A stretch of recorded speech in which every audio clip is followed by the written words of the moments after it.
అపోస్తలుడైన పౌలు కొరింథీయులకు రాసిన మొదటి పత్రిక 10వ అధ్యాయం 31వ వచనం.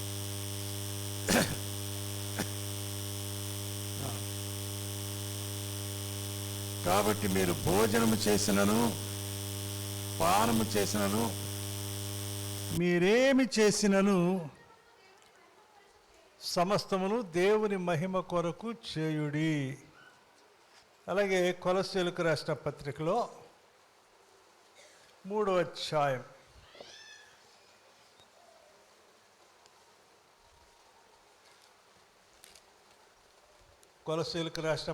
3వ అధ్యాయం 23వ వచనం.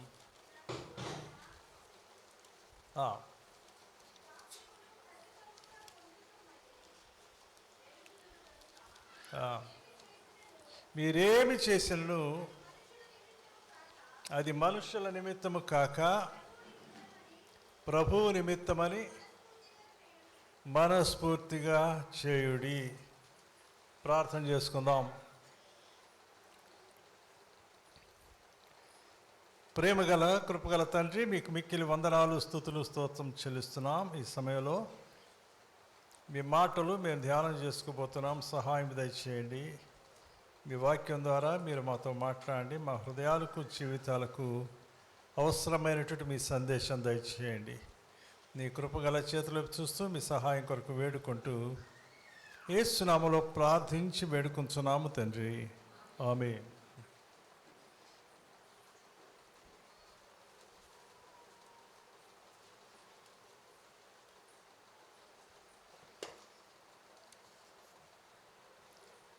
అరే రారా. ఓకే రారా.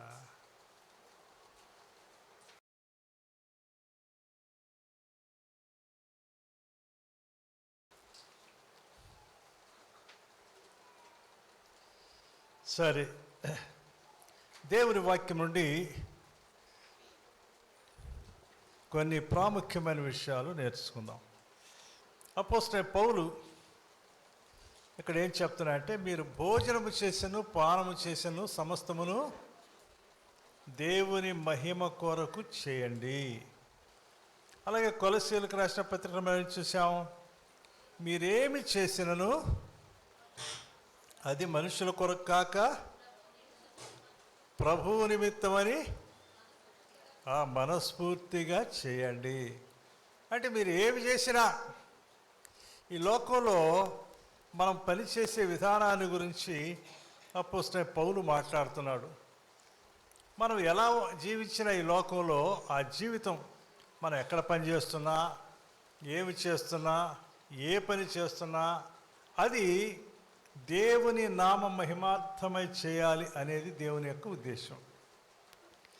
మరి మత్తయి సువార్తలో 3వ అధ్యాయంలో చూస్తే 17వ వచనంలో ఏం కనిపిస్తుందంటే, యేసు ప్రభువారు అందరూ బాప్తిసం తీసుకుంటున్నప్పుడు యేసయ్య తాను కూడా బాప్తిసం తీసుకోవడానికి వచ్చాడు.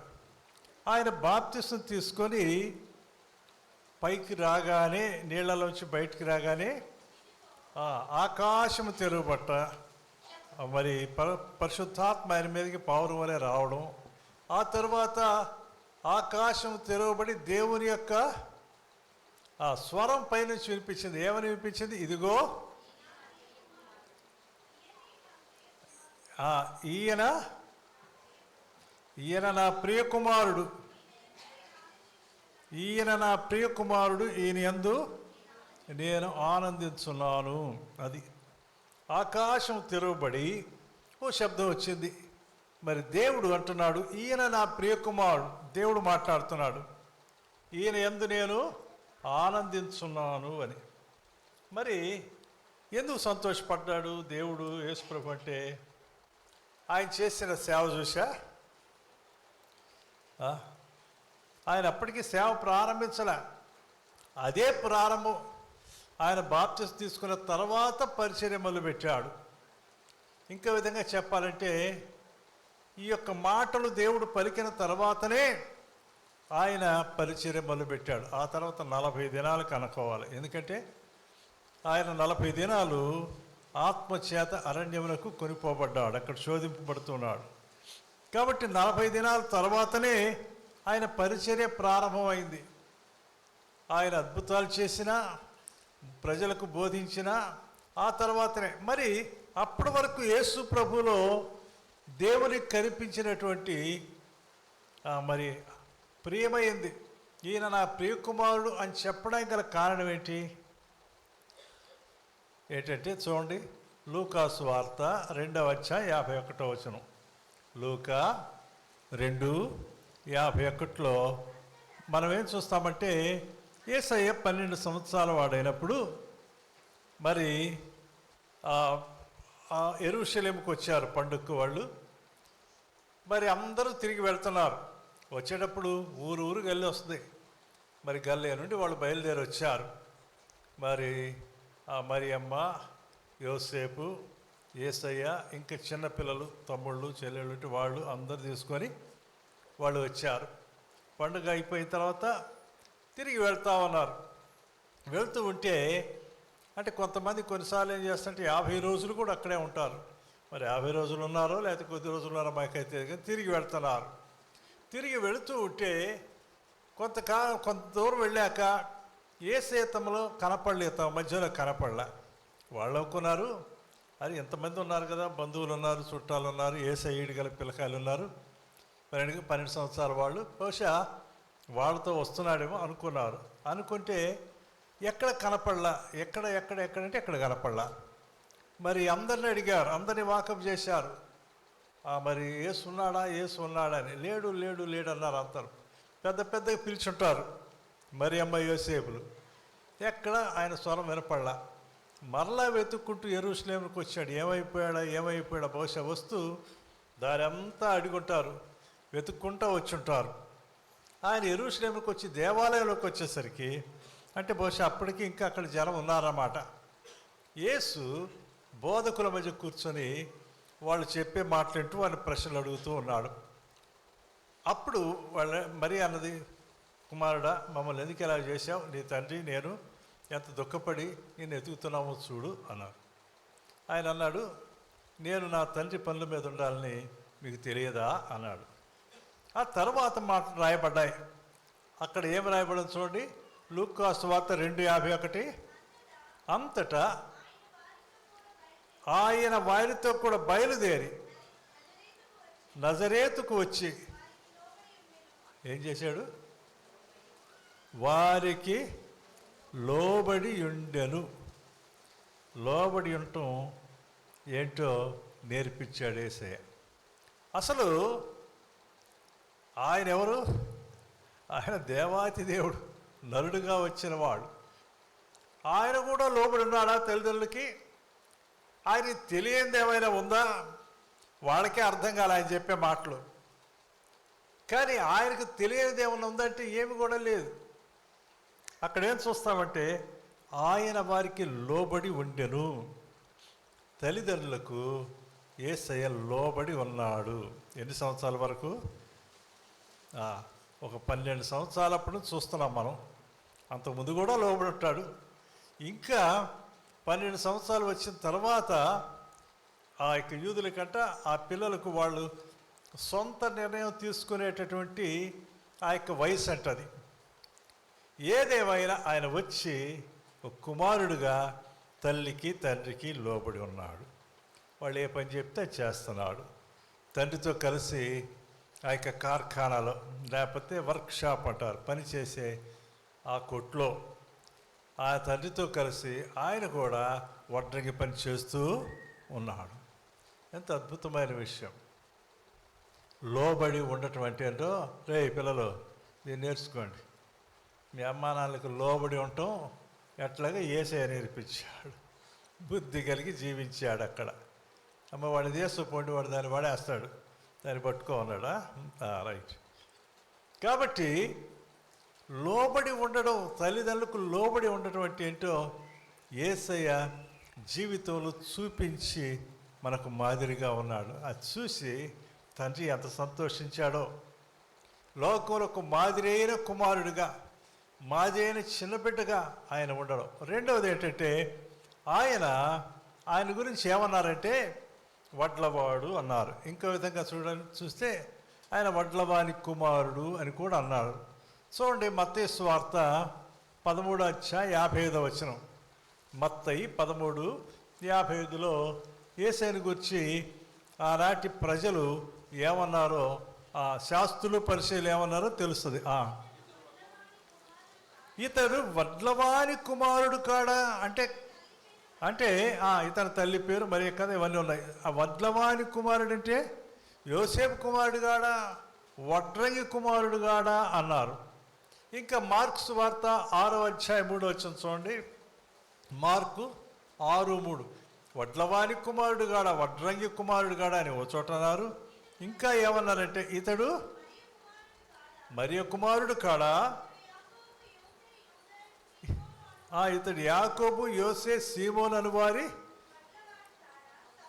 సహోదరుడైన వడ్లవాడు కాడంటే వడ్రంగి కాడా అంటే మొన్నటిదాకా వడ్రంగి పనిచేశాడు కదా. తండ్రి చనిపోయాడు, ఎప్పుడు తాను తెలుసుండగానే చనిపోయాడు.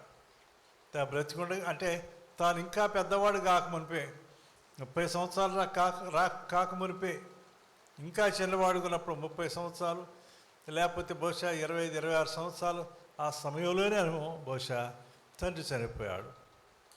తండ్రిని బ్రతికించలా యేసయ్య. ఎందుకంటే అప్పటి వరకు ఆయన భూమి మీద తన పరిచర్ను ప్రారంభించలేదు. ఆయన కూడా అనుభవించాడు. తండ్రి లేని లోపం ఏంటో ఆయన తెలిసింది. తండ్రి లేనివాడిగా ఎలా జీవించాలో ఆయన జీవించి చూపించాడు. అంతేకాకుండా కుటుంబ భారం అంతా కూడా భరించాడు. ఆయనకు 9 తమ్ముళ్ళు ఉన్నారు. అక్కడే కనిపిస్తుంది, మార్కు సువార్త 6వ అధ్యాయంలోనే కనిపిస్తుంది. ఆ తమ్ముళ్ళ పేర్లు రాయబడి ఉంటాయి. మరియ కుమారుడు కాడా, ఇతడు యాకోబు, యోసే, యూదా, సీమోను అను వారి యొక్క సహోదరుడైన వడ్లవాడు కాడా, ఇతని సోదరీమణులందరూ మనతో ఉన్నారు కారా అంటే 9 తమ్ముళ్ళు.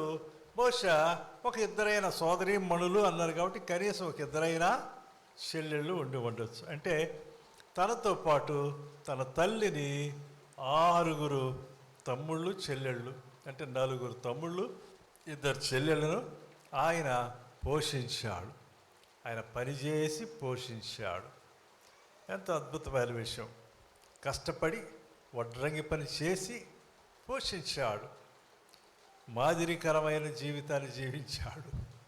ఆయన 30 సంవత్సరాలు నిండక మునిపే మరి తండ్రి చనిపోగానే, తాను ఇంకా యవనస్తుడిగా ఉన్నప్పుడు తండ్రి చనిపోయిన తర్వాత కుటుంబ భారం అంతా మోసాడు. తను పని చేసి తన కుటుంబాన్ని అంతటినీ పోషించాడు, పిల్లల పైకి తీసుకుని వచ్చాడు. ఇది అంతా చూసి పరలోకపు తండ్రి యొక్క మనసు పొంగిపోయింది. ఏమి చూసి చెప్పండి? ఆయన చేసిన పని చూసి. కాబట్టి దేవుడు నీ భక్తి మాత్రమే చూడు, నువ్వు చేసే పనులు కూడా చూస్తాడు. నీ తల్లిదండ్రులకి ఎంత విధేయత కలిగి ఉన్నావో చూస్తాడు. మరి ఇంట్లో ఎంత బాధ్యతాయుతంగా ఉన్నావో చూస్తాడు. ఇంటిలో నువ్వు ఎలాగా బాధ్యతాయుతంగా పని చేస్తావో అవన్నీ చూస్తూ ఉన్నాడు దేవుడు. అవి చూసి నా ప్రియకుమారుడు, నా ప్రియకుమార్తె అని దేవుడు అనగలగాలి. అది చూసి, అది మాదిరికరమైన జీవితం. యేసయ్య మాదిరి అంటే భక్తిలో మాదిరే కాదు, అనుదిన జీవితంలో మనం ఎలాగ జీవించాలి, ఎటువంటి బాధ్యతాయుతమైనటువంటి వ్యక్తులుగా ఉండాలి, పనులు చేసే విషయంలో, తల్లిదండ్రుల విషయంలో, మరి కుటుంబ సంబంధమైన విషయాలు ఎంత బాధ్యులంగా ఉండాలో అవన్నీ కూడా యేసయ్య జీవితం ద్వారా ఆయన చూపించాడు. కాబట్టి ఆకాశము తెరవబడి ఎప్పుడైతే ఆయన బాప్తిసం తీసుకొని బయటకు వచ్చాడో, పరిచర్య కొరకు తను ఎప్పుడైతే ప్రతిష్ఠించుకున్నాడో, మరి అప్పుడు అంతవరకు తాను జీవించిన ఆ అద్భుతమైన జీవితాన్ని చూసి పరలోకపు తండ్రి అన్నాడు, ఈయన నా ప్రియకుమారుడు, ఈయన యందు నేను ఆనందిస్తున్నాను. కనుక ఓ క్రైస్తవుడు మరి చర్చిలో మాత్రమే కాదు భక్తిగా ఉండాల్సింది. ఎక్కడ ఉండాలా? బయట కూడా భక్తిగా ఉండాలా. చర్చిలోకి వచ్చిన తర్వాతనే మరి ఇక్కడ భక్తిగా ఉంటే అది సరైన భక్తి కాదు, సరైన భక్తి కాదు. మరి మాకు ఒంగోలులో చూస్తే కుటుంబాలుగా పోతూ ఉంటారు చర్చిలకి. నా చిన్నప్పుడు మరి పెద్దవాళ్ళ చేతులు ఏళ్ళు పట్టుకొని చిన్నపిల్లలు చర్చికి వెళ్తుండే, నేను బ్యాప్టిస్ట్ చర్చికి వెళ్తుండేవాడిని. మరి అక్కడక్కడ మనకు గాడిదలు కనిపిస్తాయి. గాడిదలు చూశారు ఎప్పుడైనా? చూసారో చూడలేదా? తలకాయలను ఓపండి, ఆమెను పెట్టుకుంటే మీరు చూసినట్ట చూడనట్ట. మీరు గాడిదలు చూడని వాళ్ళు ఎవరు ఉండరు? గాడిదలు చూస్తుంటాయి అనుకోబాకండి, అందరూ చూస్తుంటారు గాడిదలని కదా. మీరు గాడిదలు చూసి ఉంటారు. గాడిద ఎంత దీనమైన ముఖం పెట్టుకొని ఉంటుంది ఇట్లాగా కదా. మరి ఓ పిల్లవాడు వాళ్ళ నాన్నతో కలిసిపోతున్నాడంట చర్చికి. పోతా ఉంటే అప్పుడు ఆ పిల్లవాడు అన్నట, డాడీ అంటే ఏంటిరా అంటే, ఈ గాడిద చూడు ఎంత దీనంగా ఎంత భక్తిగా ఉందో అన్నట. అప్పుడు ఆయన అన్నట, దాని భక్తి దాని వెనక్కి పోయి చూస్తే తెలుసుద్దిరా అన్నాడంట. దాని భక్తి ఎక్కడ తెలుసుద్ది? దాని వెనక్కి పోతే ఏం చేస్తుంది? ఆ ఎగిరి తంతది. కాబట్టి చర్చిలో కాదు నీ భక్తి, బయట ఎట్టున్నారు అనేది చాలా ప్రాముఖ్యం అన్నమాట. కాబట్టి ఇక్కడ మాత్రమే భక్తిగా ఉండటం కాదు, ఇక్కడ మాత్రమే ముసుగులేసుకోను లేకపోతే బైబిల్ పట్టుకొని ఇట్లా భక్తిగా కూర్చుంటే అది భక్తి కాదు. ఈ భక్తి బయట కూడా ఉండాలి. అది చూడండి, బైబిల్లో అద్భుతమైనటువంటి ఆ ఉదాహరణలు ప్రభు ఇచ్చాడు.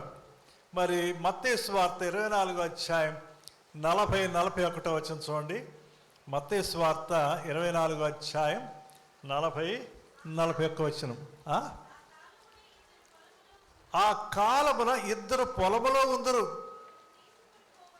ఒకడు తీసుకొని పోబడును. ఎక్కడుంటామో? చర్చిలో ఉంటేనా పొలంలో ఉంటానా? పొలంలో ఉంటే కూడా ఈయన పొలంలో ఉన్నా కానీ వాళ్ళకి ప్రభు కొరకే జీవిస్తున్నారు. పొలంలో ఉన్నా కానీ ప్రభు కొరకే. పైన చూసాం కదా, మీరు భోజనం చేసిన పానం చేసిన ఏమి చేసాను ప్రభు మహిమార్థమై చేయమంటే, వాళ్ళు పొలంలో కూడా వాళ్ళ విశ్వాస జీవితంలో వాళ్ళు పొలంలో ఉన్నా కానీ వాళ్ళ యొక్క జీవితంలో దేవుని చూపించేవాళ్ళుగా ఉన్నారు. పొలంలో ఉన్నారు, ఇద్దరు పొలంలో ఉన్నారంట. ఒకడు తీసుకొని పోబడ్డు, ఒకడు విడిచిపెట్టబడతాడు. ఇంకా తర్వాత ఇద్దరు స్త్రీలు తిరగలి విసురుచుందురు. ఒకటి కొనిపోబడ్డు, ఓతే విడిచిపెట్టబడ్డు. అంటే ఆమె ఇద్దరు కలిసి స్త్రీలు పనిచేస్తే, వీళ్ళు చూస్తే పొలంలో పనిచేసేవాళ్ళు, ఇంట్లో పనిచేసేవాళ్ళు, ఇంకెక్కడ పనిచేస్తున్నా దేవుని యందు భయభక్తులు కలిగిన వాళ్ళు తీసుకొని పోబడతారు. వాళ్ళు మందిరంలో ఉంటే మాత్రమే కాదు, చర్చిలో ఉంటే మాత్రమే కాదు కొనిపోబడేది. వాళ్ళు ఎక్కడున్నా, మీకు సంగతి తెలుసా? మందిరంలో ఉన్న వాళ్ళంతా వెళ్ళిపోతారు అనుకుంటారా? చాలామంది విడిచిపెట్టబడతారు. ఎందుకంటే బయట లేని భక్తి మందిరంలో ఉండటం అనేది ఒట్టిదే. మందిరంలో ఎంత భక్తిగా ఉంటున్నావో, కొంతమంది మందిరంలో కూడా గొడవ పెట్టుకుంటారు. పోయిన వారం అంట సీటు కోసం గొడవ పెట్టుకుని అనుకుంటారంట. వాళ్ళిద్దరు పోతారు పరలోకానికి. అమ్మ ఊరుకోండి అమ్మ అని చెప్పాల్సి వచ్చింది వాళ్ళని. చూసారా? మీరు మందిరంలో బయట ఉన్నా దేవుని యందు భయభక్తులు కలిగి ఉండాలి. భయభక్తులు కలిగిన జీవితం కలిగి ఉండాలి. అప్పుడు నీకు పరలోకం వెళ్తావు. యేసు ప్రభు ఎప్పుడు వస్తాడో తెలియదు. ప్రభు అంటాడు, ఆయన ఎప్పుడు వచ్చునో తెలియదు. ఒకవేళ నిద్రపోయేటప్పుడు వస్తాడా, వేకువజామున వస్తాడా, తెల్లవారిన తర్వాత వస్తాడా, ఎప్పుడు వస్తాడో తెలియదు. వీళ్ళు ఇద్దరు పొలంలో పనిచేస్తున్నప్పుడు వచ్చారు ప్రభు. లేకపోతే ఇల్లు కడుతున్నప్పుడు రావచ్చు, స్లాబ్ వేస్తున్నప్పుడు రావచ్చు, రోడ్డు పని చేస్తున్నప్పుడు రావచ్చు, ఎప్పుడైనా రావచ్చు. కానీ నువ్వు దేవుని బిడ్డగా, ఆయన సాక్షిగా నీ జీవితం అక్కడ క్రమంగా ఉంటే, దేవుని భయభక్తులు కలిగిన వ్యక్తివిగా, నేను చేసే పని ప్రభు కోసమే చేస్తున్నాను చేసే వ్యక్తివిగా ఉంటే నువ్వు ఎత్తబడతావు. కేవలం ప్రార్థనా కూడికలోనో ఆరాధనలో ఉంటే మాత్రమే కానే కాదు. కాబట్టి మనం చేసే ప్రతి పని కూడా ప్రభువు కొరకు చేయాలి. ఆయన సంతోషపరిచే వాళ్ళంగా మనం ఉండాలి. చూడండి, మన పనిలో మనం నైపుణ్యత కూడా కలిగి ఉండాలి. అంటే మనం చేసే పని శ్రద్ధగా అది చక్కగా చేసేవాళ్ళు ఉండాలి. అంతేగాని పర్లేదులే అన్నట్టు కాదు. బాగా చేసేటట్టు బాగా చేసేటట్టుగా ఉండాలి.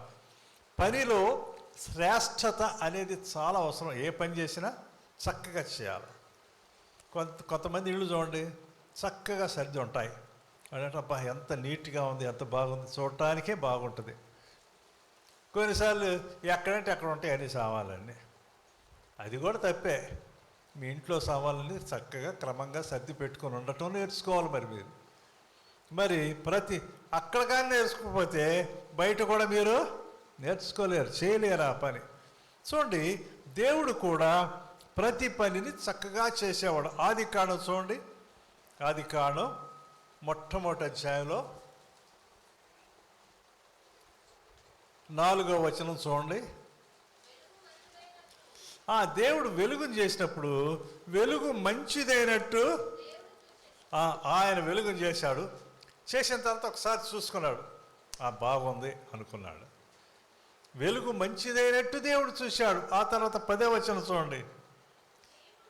దేవుడు 6 నెలలకు భూమి అని పేరు పెట్టును, జలరాశికి ఆయన సముద్రం అని పేరు పెట్టును, అది మంచిదని దేవుడు చూశాను.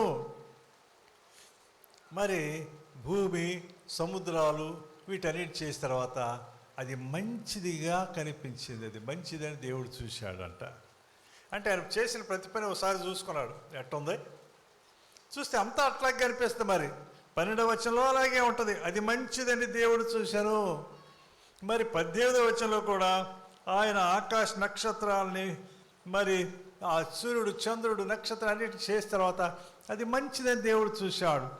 ఆ తర్వాత 21వ వచనంలో కూడా ఆయన సముద్ర అంటే జలచరాలు చేసిన తర్వాత, ఆయన అంటే నీళ్లలో నివసించేటువంటి చేపలు, జలచరాలు వాటిని చేసిన తర్వాత అది మంచిదని దేవుడు చూశాడు. మరి దేవుడు మంచిది కాంతి ఎప్పుడని చేశాడా చెప్పండి? ఇది బాగలేదు అని ఇప్పుడు అనుకున్నాడు దేవుడు? అనుకున్నాడులే. బైబిల్ సరిగ్గా చూడండి, ఇది బాగలేదు అనుకున్నాడా? చూడండి, 2వ అధ్యాయం 18వ వచనం.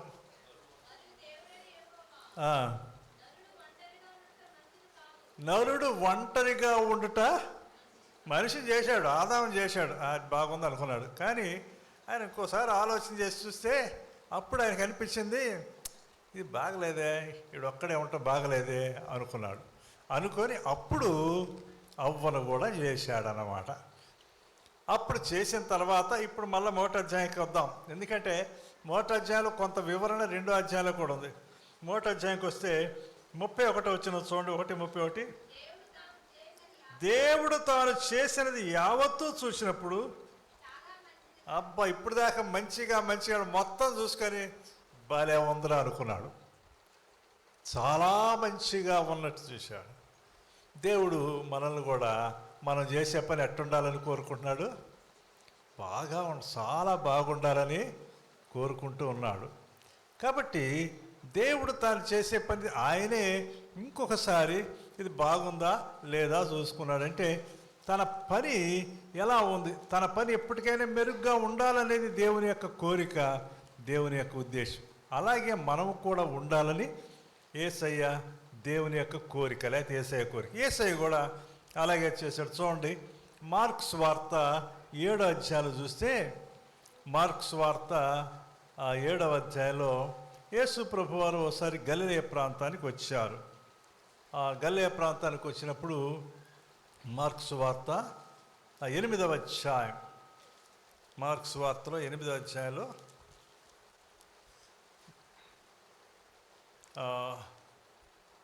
23వ వచనం, 22. అంతల వారు బెత్సైదాకు వచ్చిరి. అప్పుడు అక్కడ వారు ఆయన వద్దకు ఒక గుడ్డివాణ్ణి తోడుకొని వచ్చి వాని ముట్టవలనని ఆయనను వేడుకొనిరి. బెత్సైదా అంటే గలిలే ప్రాంతం, గలిలే సముద్రం నుంచి బెత్సైదా తీరానికి వచ్చారు. వస్తే అక్కడ వాళ్ళు ఏం చేశారంటే గుడ్డివాడిని తీసుకొచ్చి అయ్యా బాగు చేయ అన్నారు.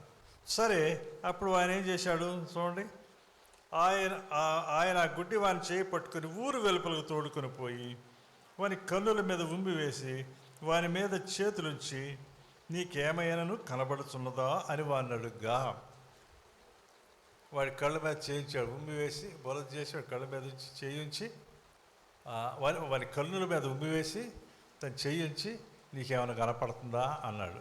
అప్పుడు వాడేమన్నాడు తెలుసా, వాడు కన్నులు ఎత్తి మనుషుల్లా కనిపిస్తున్నారయ్యా, వారు చెట్ల వలె ఉండి నడుచుతున్నట్టు నాకు కనబడుతుంది. అబ్బా నాకు కనిపిస్తుందయ్యా, మనుషులు కనిపిస్తున్నారు, వాళ్ళు చెట్లులా ఉన్నారు అంటే ఈయన అంతకుముందు చూపు ఉన్నవాడే పాపం, కళ్ళు చూపు పోయింది, చూపు పోయింది.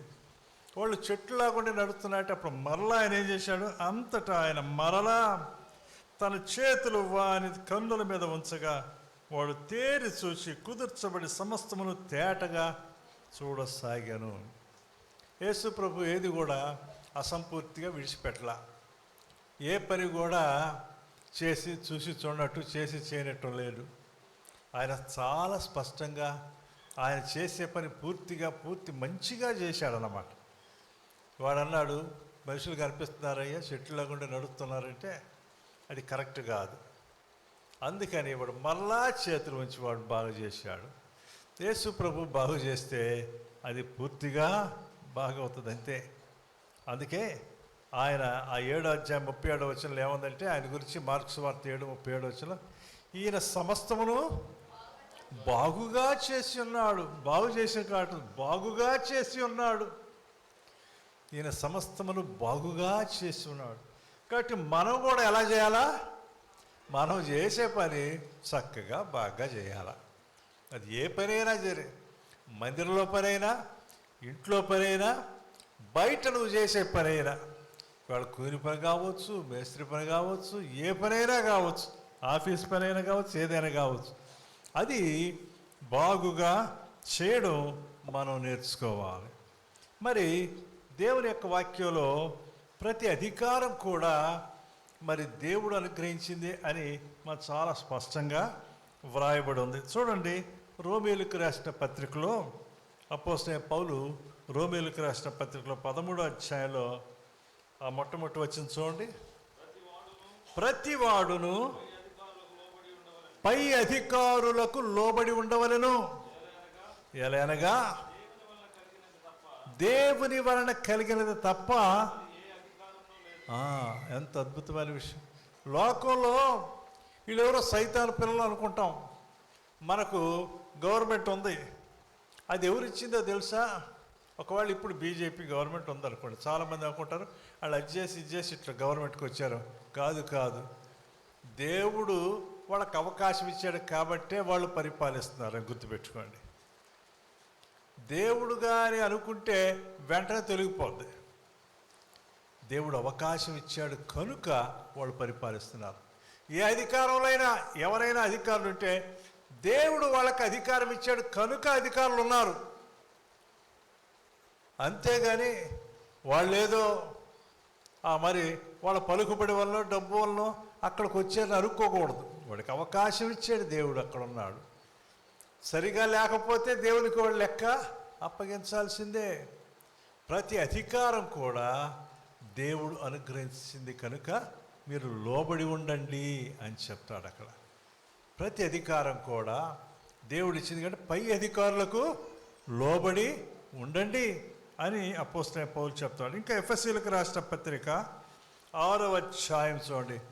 ఎఫెసీ 6:5.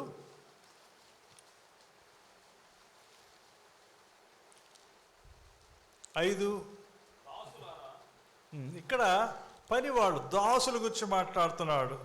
దాసులారా, యథార్థమైన హృదయం గలవారై భయముతోను వణకుతోను క్రీస్తునకు వలె శరీర విషయమై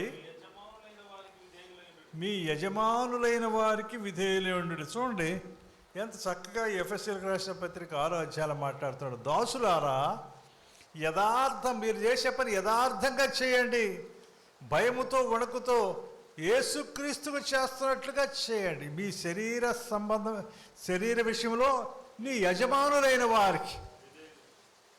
వాళ్ళకి విధేయులయ్యండి. ఎట్లా ఉండాలా? నీకు యజమానులైన వారికి యేసు ప్రభువుకు చేస్తున్నట్లుగా మీరు పని చేయాలి. ఇంకా ఆ క్రింద ఇంకా ఉంది, 6వ వచనం చూస్తే, మనుషులను పెట్టువారు చేయనట్లు కంటికి కనబట్టుకే కాక క్రీస్తు దాసులమని ఎరిగి దేవుని చిత్తమును మనపూర్వంగా జరిగించుచు మనుష్యులకు చేసినట్టు కాక ప్రభువునకు చేసినట్టే. ఎట్లా చేయాలా? ప్రభువునకు చేసినట్టే ఇష్టపూర్వకంగా చేయాలి. ఆ పని చేయాల్సి వచ్చిందే అని కాదు, చేయాల్సింది మేము చేస్తున్నాం, చేయాల్సి వచ్చిందే. ఎవరు అంటారు మాది కదా మా అత్తగారిదిలే అన్నట్టుగా అట్ట చేయకూడదు. అది మన సొంత పనిలాగా చేయాలి, అది నా పనిలాగా చేయాలి. అరే ఒక ఆయన దగ్గర ఒక అతను పని చేస్తున్నా అంట. ఆయన పెద్ద షావుకారు. ఆయన దగ్గర పని చేస్తుంటే చాలా వాడు ఇల్లు కట్టించుకుంటా కట్టిస్తూ ఉంటే ఈయన బాగా నమ్మకంగా పనిచేస్తుంటాడు. ఆయన దగ్గర పనిచేసే అతను బాగా నమ్మకంగా పనిచేస్తున్నాడని ప్రతి పనికి ఆయనే నియమించేవాడు ఆ షావుకారు. తర్వాత ఆయనకి ఏమనిపించిందంటే, ఓ రోజు పిలిచి, అరే పలానా స్థలంలోకి ఇల్లు కట్టాలరా, బాగా కట్టు అన్నమాట. సరే అని అతనికి అన్నీ ఇస్తా ఉన్నాడు, ఇల్లు కట్టేస్తున్నాడు. ఇంకా అదే నీకు ఆఖరి పని అంటే ఏమనుకున్నా అంటే, తొందరగా కట్టి ముగిచ్చేసేద్దాంలే ఈ పని అనుకున్నాడు. అనుకొని చివరిగా నువ్వు ఇంతకాలం చేసావు కదా, చివరిగా ఒక్క పని చేసిపో అని అంటే వాడు పైసగా చేయడం మొదలుపెట్టాడు. చేసి ఇల్లు ముగించేశాడు. ఇల్లు ముగించిన తర్వాత, అయ్యా పని చేశానయ్యా, ముగించేశానయ్యా.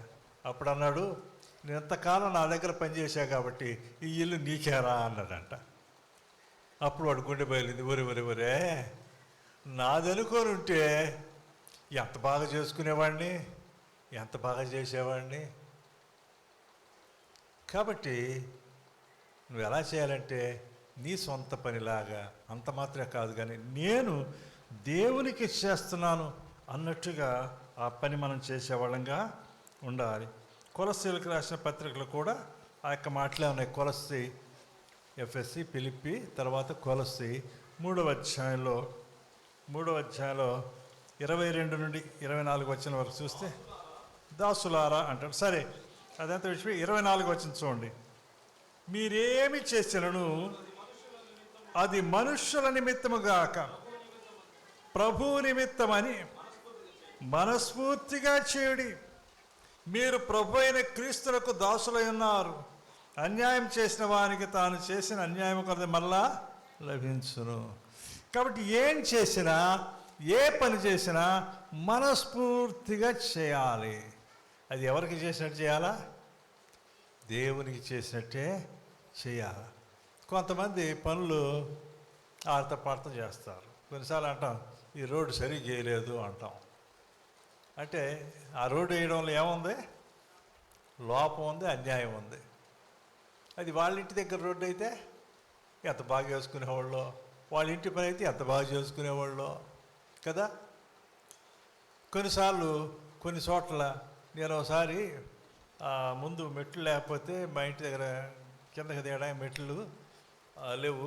నేను ఒక అతన్ని పిలిచి అడిగా, ఇక్కడ మెట్లు కట్టాలా, వెనక 2 అడుగులు చిన్న గోడ కట్టాలా, 1 అడుగున్నర 2 అడుగులు కొంచెం ఎత్తాలా, వెనక ప్రక్క స్థలంలో అనమాట. ఎంత అది 10 అడుగుల గోడేమో, 2 అడుగులు. అప్పటికి గోడ ఉంది, పిట్టగోడ ఉంది, దాని మీద కొంచెం పైకి ఎత్తి కుక్కలు దూకి వస్తుంది, పైకి కట్టాలి. వాడు వచ్చి మా పాలనే ఉంటాడు, ఇసుకలో పోతుంటాడు. వచ్చాడు, ప్రార్థన పోయేవాడు కదా అని చెప్పేసి ఈ పని చేయాలంటే చూశాడు. అది చూసి 2 రోజులు పట్టుద్ది, ఒక కూలి, ఒక మేస్త్రికి కూలి పని ఎంత అవుతుంది అని అంత చెప్పాడు. సరే నేను తర్వాత చెప్తానని నేను ఊరుకున్నా. అప్పుడు తిరుపాల అంకుల్ ఉన్నారు, ఆయనకి చెప్తే అయ్యో అప్పుడు చిన్నకాడి నుంచి అక్కడి నుంచి ఒక అతను వస్తాడు, బాగా పనిచేసేవాడు. అతను బాగా చేస్తాడు కదా అంకుల్ అంటే, అదేనయ్యా వాడు వస్తాడు చూస్తానని చేసుకొచ్చాడు. ఇట్లా పని చేయాలంటే సరేనయ్యా అన్నాడు. ఒక అమ్మాయిని తీసుకున్నాడు. దాదాపు 10 గంటలకి ఆయన ప్రారంభించాడు.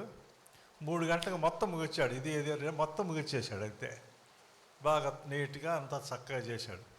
నాకు అనిపించింది ఆడే 2 రోజులు పట్టుద్ది అన్నాడు. ఇతనేమో ఏం మాట్లాడకుండా సరేనయ్యా అని చాలా చక్కగా ముందు మెట్లు కట్టాడు, వెనక గోడ కట్టాడు, అంత నీట్గా చేశాడు. అయ్యా అయిపోయింది అయ్యా అని వచ్చాడు 3 గంటలకి. ఎంత ఆశ్చర్యం వేసిందో. అంటే ఆడేం చేశాడంటే పని నెమ్మదిగా జాగు చేస్తా అటాగి ఇటాగి అటు ఆడుకుంటూ ఆటపాటగా చేసుకుంటా. వాడికి ఎంతసేపటికి డబ్బు మీద మనసు ఉంది కానీ పని మీద మనసు లేదన్నమాట. కాబట్టి మనం ఎలా చేయాలంటే యేసయ్య కోసం చేస్తున్నా అన్నట్టు చేయాలి. ఓసారి ఒక పట్టణంలో, ఢిల్లీ అనుకోండి, అటువంటి పట్టణంలో మామూలుగా మెట్రో రైళ్ళు ఎక్కుతుంటారు, ఎక్కి దిగి ఆఫీస్కి దగ్గరలో దిగి వెళ్ళిపోతూ ఉంటారు. ఒక అతను అట్లాగే తన బ్రీఫ్ కేసు పట్టుకున్నాడు, మంచి బట్టలు వేసుకున్నాడు, షూ వేసుకున్నాడు, బూట్లు వేసుకొని వస్తున్నాడు. ట్రైన్ దిగిన తర్వాత ఆఫీస్కి వెళ్తే దారిలో పక్కనే రోడ్డు ప్రక్కన బూట్ పాలిష్ చేసే కుర్రాడు ఉంటే ఆ కుర్రాడు చూసి అరే తన బూట్లు ఇచ్చాడు, కొంచెం పాలిష్ చేయరా అని. వాడు పాలిష్ చేస్తున్నాడంట, చాలా బాగా పాలిష్ చేస్తున్నాడు. వాడు ఎంత బాగా పాలిష్ చేస్తున్నాడంటే కొంతమంది పాలిష్ చేస్తే ఎట్లా కనిపిస్తుందో తెలుసా? మన మొఖాలు కనిపిస్తుంది వాళ్ళలో, అంత బాగా పాలిష్ చేస్తున్నాడు. ఆయన చూసి ఆశ్చర్యపోయాడంట. అరే ఇది ఎంత బాగా చేస్తున్నాడు, డబ్బులు ఎంత అడుగుతాడో అనుకుంటే వాడు పాలిష్ చేసిన తర్వాత అయ్యా ఇదిగోండి అని బూట్లు ఇచ్చాడు. ఎంతరా అంటే అందరూ అడిగినట్టుగా డబ్బులు అడిగాడు. ఇదేందిరా ఇంత బాగా పాలిష్ చేసావు కదా, నువ్వు ఎక్కువ డబ్బులు అడుగుతావు అనుకున్నాను, ఇంత బాగా చేసేవే అంటే అప్పుడు ఆడు చెప్పాడంట, అయ్యా నేను కొంతకాలం ముందు అదిగో పలాని గ్రౌండ్లో మీటింగ్లు జరుగుతుంటే మీటింగ్స్కి వెళ్ళినప్పుడు నేను వాక్యం విన్నాను. వాక్యం యేసయ్య నా హృదయంలో చేర్చుకున్నాను. అప్పటి నుండి నాకేమనిపిస్తుంటే ఎవరి బూట్లు చూసినా నాకు యేసయ్య బూట్లాగా కనిపిస్తున్నాయి. అందుకే యేసయ్య బూట్లు చేసినట్టు చేస్తున్నా. ఎవరి బూట్లు చూసినా వాడికి ఎలా అనిపిస్తుంది? యేసయ్య బూట్లాగా, అమ్మో నా ప్రభు బూట్లు కదా అని చేస్తాడంట. అందుకే ఏమంటాడు, మీరు ఏమి చేసినా మనుషుల కోసం కాకుండా పైపైన కాకుండా మనస్ఫూర్తిగా ప్రభువుకు చేసినట్లు చేయండి. మనం ఏ పని చేసినా, ఆఫీసులో పని చేసినా, బయట పని చేసినా, ఇంట్లో పని చేసినా, ఏమి చేసినా ప్రభువుకు చేసినట్టుగా చేయాల. అది నిజమైన క్రైస్తవ జీవితం అంటే. చర్చిలో కూర్చొని పాటలు పాడి ప్రార్థన చేసేది కాదు. ఇక్కడ చూసి అప్పుడప్పుడు పాస్టర్ మాటది, అబ్బో భలే ప్రార్థన చేస్తారండి అని, భలే ప్రార్థన చేస్తాడు. బయట పోయి ఎట్ట మాట్లాడతారో మరి కదా. ఇక్కడ భలే ప్రార్థన చేస్తారు, బయట ఏం చేస్తున్నారు? ఇక్కడ సాక్ష్యం కాదు, చర్చిలో సాక్ష్యం కాదు, బయట సాక్ష్యం ఉండాలి. బయట నీ పని బాగుండాలి. పనిలో నువ్వు చేసే పనిలో నువ్వు నిజమైన దేవుని బిడ్డవని నిరూపించబడాలి. నువ్వు చేసే పని చూసినప్పుడు మనల్ని నిజంగా దేవుని పిల్ల అనుకోవాలి. చూడండి, దానియేలు గ్రంథంలో 6వ అధ్యాయం, దానియేలు గ్రంథం 6వ అధ్యాయంలో దానియేలు గురించిన కొన్ని శ్రేష్టమైన విషయాలు రాయబడి ఉంటాయి. ఆ దానియేలు గ్రంథం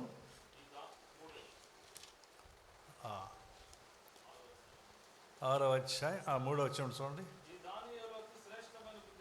ఈ దానియేలు అతి శ్రేష్టమైన బుద్ధి గలవాడై ప్రధానులలోను అధిపతులలోను ప్రఖ్యాతి నంది ఉండెను గనుక రాజ్యమంతటి మీద అతని నియమింపవలని రాజు ఉద్దేశించను. ఇతను దర్యావేషు రాజైన దర్యావేషు తన రాజ్యంలో 120 మంది అధిపతులను ఏర్పాటు చేశాడు. రాజ్యం అంతటి మీద అంటే 120 సంస్థానాలుగా చేసి ఒక్కో సంస్థానానికి ఒక్కొక్క అధిపతిని ఏర్పాటు చేశాడనమాట. వాళ్ళల్లో ముగ్గురిని ప్రధానులుగా ఉంచాడు. ఆ 120 మంది మీద ముగ్గురు ప్రధానులుగా ఉంచాడు. ఆ ముగ్గురులో దానియేలు అతి శ్రేష్టమైన బుద్ధి గలవాడై ప్రధానులలోను అధిపతుల్లోను ప్రఖ్యాతి నొంది ఉండెను. దానియేలు అంటే నిప్పులాగా ఉన్నాడు అన్నమాట. దానియేలు పని అంటే అద్భుతంగా ఉంటుంది. వీళ్ళంతా ఏం చేస్తారంటే ఈ అధిపతులు తప్పకుండా వీరికి లెక్క ఒప్పగించవలసిందని ఆజ్ఞయించింది. వీళ్ళంతా రాజ్యపు లెక్కలన్నీ అప్పగించాల అధిపతులకి. ఈ అధిపతులు చివరిగా ఎవరికి అప్పగించాలంటే దానియేలుకి అప్పగించాల. ఈ దానియేలు అతి శ్రేష్టమైన బుద్ధి గలవాడు. ఏమాత్రం తప్పులు ఉండవు ఆయన చేసే పనిలో. కాబట్టి ఈయన రాజు ఏమనుకున్నా అంటే అసలు రాజ్యం అంతటి మీద నియమించాలి, మొత్తం మీద నియమించాలనుకున్నాడు. అప్పుడు మీద ముగ్గురులో ఒకడు కొన్నాడు. ముగ్గురులో ఒకడు కాదు, అసలు రాజ్యం మొత్తం మీద నియమించాలనుకుంటే వాళ్ళ ప్రధానులకి ఈర్ష్య వచ్చింది. మరి దానియేలు మీద ఆ వ్యసనం వచ్చింది, ద్వేషం వచ్చి వాళ్ళు అనుకున్నారు ఆ అధిపతులు రాజ్యపాలన విషయంలో దానియేలు మీద ఏదైనా ఒక నింద మోపల నుండి తగిన హేతువు కనిపెట్టుచుండిరి. ఇప్పుడు వీళ్ళు ఏం చేశారంటే ఎక్కడన్నా తప్పు పడదామని చూస్తున్నారు. దానియేలు పనులు ఎక్కడన్నా లోపం బట్టి రాజు చెప్పాలి. ఏంది రాజుగారు మీరు అనుకుంటున్నారు, కానీ దానియేలు కూడా అందరిలాంటివాడే. దానియేలు తప్పులు ఉన్నాయి, ఇదిగో అని చూపిద్దాం అనుకుంటారు. కానీ దానియేలు నమ్మకస్తుడై ఏ నేరమైనను ఏ తప్పైనను చేయబడు కాడు గనుక దానియేలు తప్పైనను లోపమైనను కనుగొనలేకపోయిరి. అది దానియేలు పనిలో ఏ లోపం కానీ ఏ తప్పు కానీ కనిపెట్టలేకపోయారు. అది కాబట్టి దానియేలు ఒక మాదిరికరమైన పనివాడుకున్నాడు. చాలా బాధ్యతాయుతమైన పని కలిగి ఉన్నాడు. రాజ్యంలో రాజు అతనికి చాలా బాధ్యతాయుతమైన పని ఇస్తే ముగ్గురులో ఆ ముగ్గురు మిగిలిన వాళ్ళు ఎటువంటి వాళ్ళు కానీ దానియేలు మాత్రం అతి శ్రేష్టమైన బుద్ధి గలవాడు. ఏ లోపం ఏ తప్పు కనిపెట్టలేకపోయారు కనుక వాళ్ళు అనుకున్నారు. అందుకు ఆ మనుషులు అతని దేవుని పద్ధతి విషయంలో కానీ మరి ఏ విషయం అందులో అతనిలో లోపము కనుగొనలేమనుకుని వీళ్ళు తప్పులు పట్టలేమన్నా బాబో అనుకున్నారు. దేవుడు మన జీవితంలో కోరుకునేది అది. మన పనిలో మనం శ్రద్ధ కలిగి ఉండాలి, మన పనిలో జాగ్రత్త కలిగి ఉండాలి. అది దేవుని కోసమే చేస్తున్నామట్లుగా ఉండాలి. మరి చూడండి, సామెతల గ్రంథం 10వ అధ్యాయం 4వ వచనం చూడండి. సామెతలు 10:4. సామెతల గ్రంథం. బద్ధకముగా పనిచేయవాడు దరిద్రుడగును, శ్రద్ధ గలవాడు ఐశ్వర్యవంతుడగును. శ్రద్ధగా పనిచేసేవాడు బాగా చక్కగా నీట్గా శ్రద్ధగా పనిచేసేవాడికి ఎప్పుడు పనులు దొరుకుతాయి. బద్ధకంగా పనిచేసేవాడు దొరకదు. అంతే కదా. మీరు బట్టలు కొట్టేవాళ్ళు చూస్తుంటారు, ఈ ఇస్తే ఇప్పుడు అల్ల ఏడరా బట్టలు కొట్టేవాడికి ఇస్తారా? లేకపోతే పనులు చేసేవాడు అంటారు. నేను చెప్పాను కదా, ఆ పనులు చేసేవాళ్ళు పనులు చేస్తూ ఉంటే ఒకసారి మా ఇల్లు కట్టేటప్పుడు తిరుపాలంకుల నుండి ఒక మేస్త్రిని ఒక అతన్ని పిలిచి కట్టిస్తా ఉన్నాడు. ఇట్లాగా అరలు కట్టిస్తాడు అన్నమాట. అరలు కట్టిస్తుంటే ఇట్లాంటి ఒక షెల్ఫ్ 3 రోజులు కట్టాడు. చిన్నగా ఒక్కొక్క సో పెడతాడు, ఎక్కువ సో పెడతాడు. దాన్ని చిన్నగా కడుతుంటాడు. నేనన్నా ఎందుకంటే పైనుంచి కింద దాకా జల్లెడ ఉంటుంది, పెట్టేసి మొత్తం మొత్తేయచ్చు కదా, మొత్తం కంటే కాదు ఇది గట్టిగా ఉంటుంది. 3 రోజులు చూసి వీడు లాభం లేదయ్యా, ఈయన తీసేద్దామని తీసేసాడు. బద్ధకంగా పని చేసేవాడు వాడికి డబ్బులు కావాలి, పనేమో అవ్వకూడదు.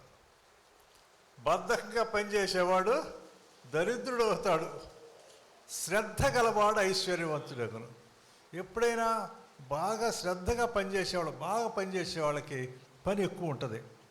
అందుకే ఈ బద్ధకంగా పనిచేసేవాడిని ఏమన్నంటే సోమరుడు అన్నాడు. 26వ వచనం చూడండి, అదే అధ్యాయంలో. సోమరి తనను పనికి పెట్టు వారికి పండ్లకు పులుసు వంటి వాడు, కళ్ళకు పొగలాంటి వాడు. అబ్బా, ఎంత కమ్మగా చెప్పాడండి సొలొమోను మహారాజు. పోలిక చూడండి, అద్భుతంగా.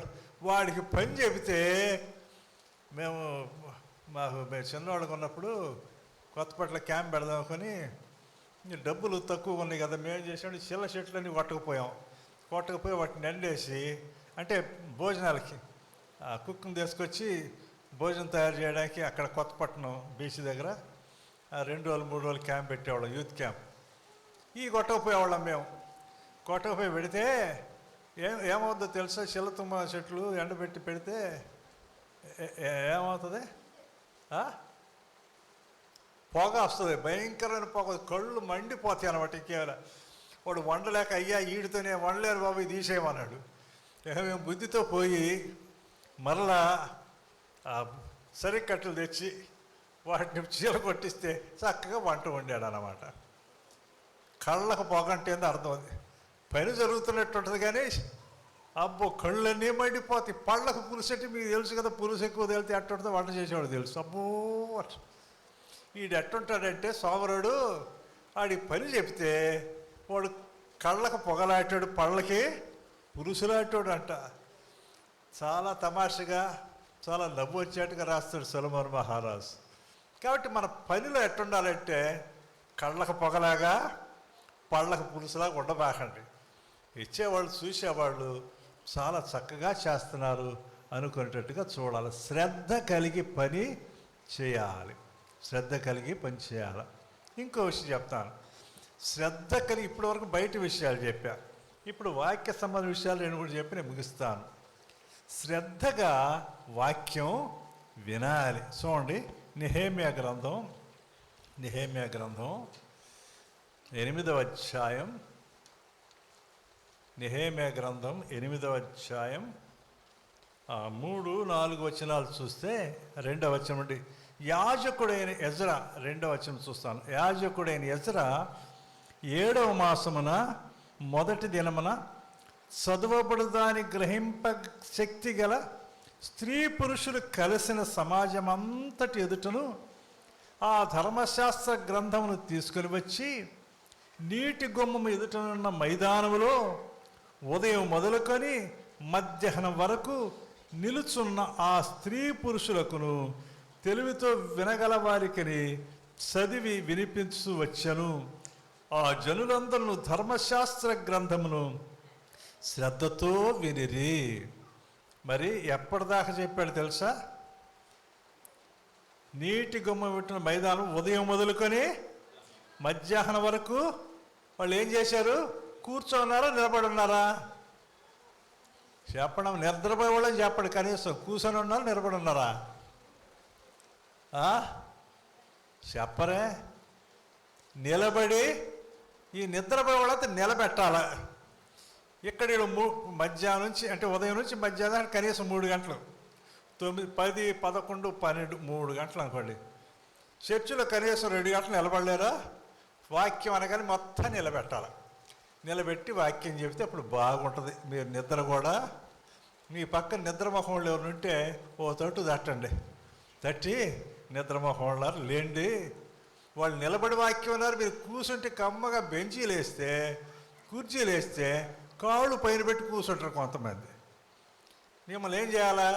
నిలబెట్టాలి. నిలబెట్టి వాక్యం చెప్పాలి. ఇట్టటి వాళ్ళకి వీళ్ళు ఏం చేశారంటే ఉదయం నుండి మధ్యాహ్నం వరకు వాళ్ళు మైదానంలో ఉదయం మొదలుకొని మధ్యాహ్నం వరకు నిలుచున్న ఆ స్త్రీ పురుషులకు, ఆడవాళ్ళ మగవాళ్ళు ఉన్నారు, తెలివితో వినగల వారికి చదివి వినిపించు వచ్చను. ఆ ధర్మశాస్త్ర చదివి వినిపిస్తూ వస్తే ఆ జనులందరూ ధర్మశాస్త్ర గ్రంథమును శ్రద్ధతో వినిరి. ఎట్టన్నారు? శ్రద్ధ. మీరు టీవీ చూసి చూస్తారు ఏందేట, ఇక్కడ కూర్చొని ఆయన ఎటు పోకుండా, మెడకాయలు అటు ఇటు తిప్పకుండా, కన్ను రెప్పబడితే ఏసీని కట్టవద్దని చూస్తుంటారు కదా. వాక్యం అట్టంటున్నారా? వినాలమ్మా, దేవుని వాక్యం శ్రద్ధతో వినాలి. వాళ్ళు 3 గంటలు శ్రద్ధగా నిలబడి విన్నారంట. 3 గంటలు శ్రద్ధతో నిలబడి విన్నారు. ఎంత ఆశ్చర్యం! దేవుని వాక్యాన్ని శ్రద్ధగా వినాల. దేవుని వాక్యాన్ని శ్రద్ధగా చదవాల. దేవుని వాక్యాన్ని శ్రద్ధగా వింటే మీరు ఏం చేస్తారో తెలుసా? దేవుని వాక్యాన్ని శ్రద్ధగా వింటే మీరు ఇంటికి వెళ్ళి అది ఇంకోసారి చూసుకుంటారు, అది అట్టుందా లేదని. అపోస్తల కార్యముల గ్రంథం 17వ అధ్యాయం 11వ వచనం చూడండి. అపోస్తల కార్యముల గ్రంథం 17వ అధ్యాయం 11వ వచనం.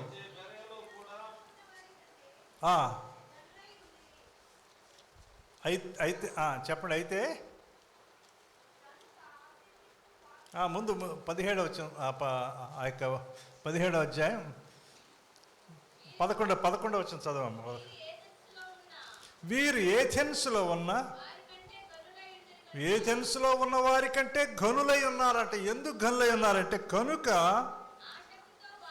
ఆసక్తితో వాక్యమును అంగీకరించి పౌలును శీలయును చెప్పిన సంగతులు అలాగున్నవో లేవు అని ప్రతి దినమును లేఖనములు పరిశోధించు వచ్చారు. ఎప్పుడు పరిశోధించారు?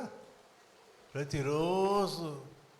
మొన్న ఆదివారం పాస్టర్ గారు వాక్యం చెప్పారు, అట్టుందో లేదో చూద్దాం అని మీరు ఇంటికి పోయి ఎప్పుడన్నా చూసారా?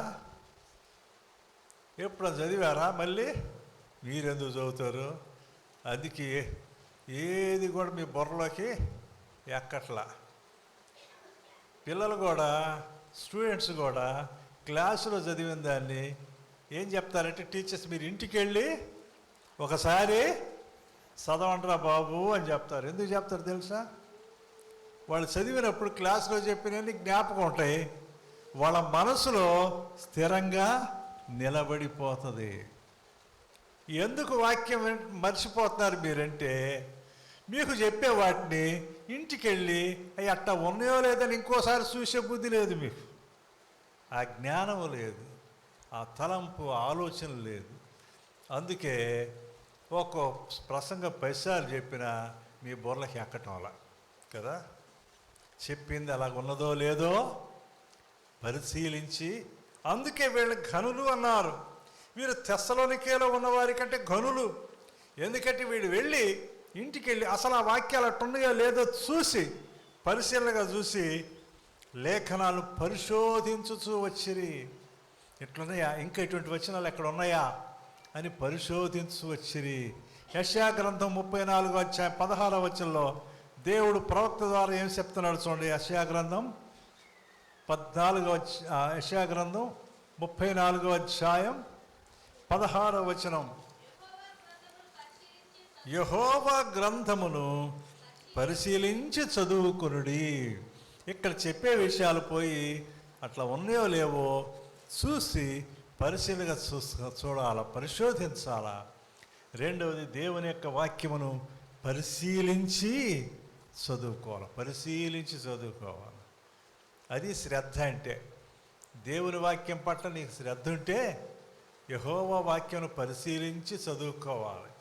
మరి అలాంటి శ్రద్ధ కలవాడే కాబట్టి దావీదు దేవుని యొక్క వాక్యం గురించి అన్ని మాటలు రాశాడు బైబిల్లో.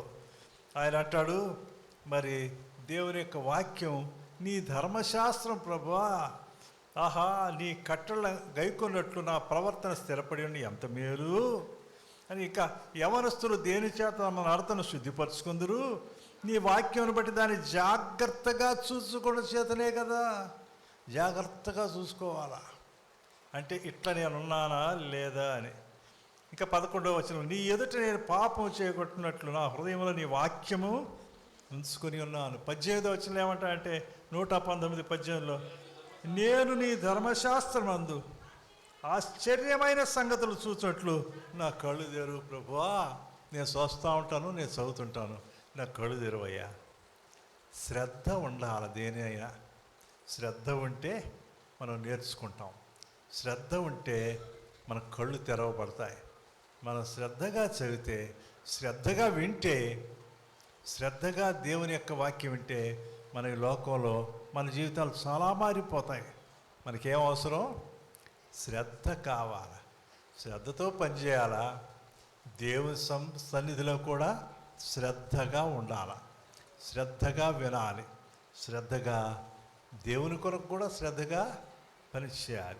దేవుని చిత్తం అయితే మరొక వారం ఆ యొక్క విషయాలు మనం నేర్చుకుందాం. తలలో వంచండి, ప్రార్థన చేసుకుందాం.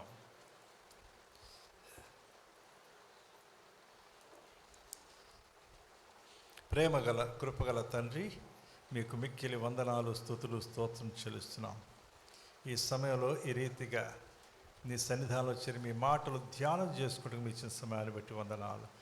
విత్తబడిన మీ మాటలు మా హృదయాల్లో జీవితాలు ఫలింపచేవలసిగా కోరుకుంటున్నాం. ప్రభువా, కృపల దేవా, మేము పని యందు మా అనుదిన జీవితంలో మేము చేసే పనుల్లో కూడా మా ప్రభు నామానికి మహిమ తెచ్చే బిడ్డలంగా ఉండాలి. మా జీవితాలు చూసిన వాళ్ళు మా పనులు చూసి మా ప్రభు నామాన్ని ఘనపరిచే వరకు ఉంటూ సహాయం దయచేయండి. అలాగే నీ సన్నిధిలో కూడా నా ప్రభువా, నా కృపల తండ్రి, మీ యొక్క వాక్యం ధ్యాన విషయంలో కూడా మేము జాగ్రత్తగా ఉండడానికి సహాయం దయచేయండి. మేము శ్రద్ధగా నీ మాటలు వినేవారు ఉంటూ సహాయం దయచేయండి. ఈ మాటలన్నీ ఇగో నా ప్రభువా, మేము శ్రద్ధగా నీ యొక్క వాక్యం విని ఆ రీతిగా మా జీవితాన్ని కూడా పరిశీలించుకుంటూ సహాయం దయచేయండి. ఈ మాటలు నా ప్రభువా మా హృదయాల్లో జీవితాల ఫలింపచేవస్తుగా కోరుకుంటూ వందనాలు, స్తుతులు, స్తోత్రం చెల్లిస్తూ యేసు నామములో ప్రార్థించి వేడుకొంచున్నాము తండ్రి. ఆమేన్, ఆమేన్.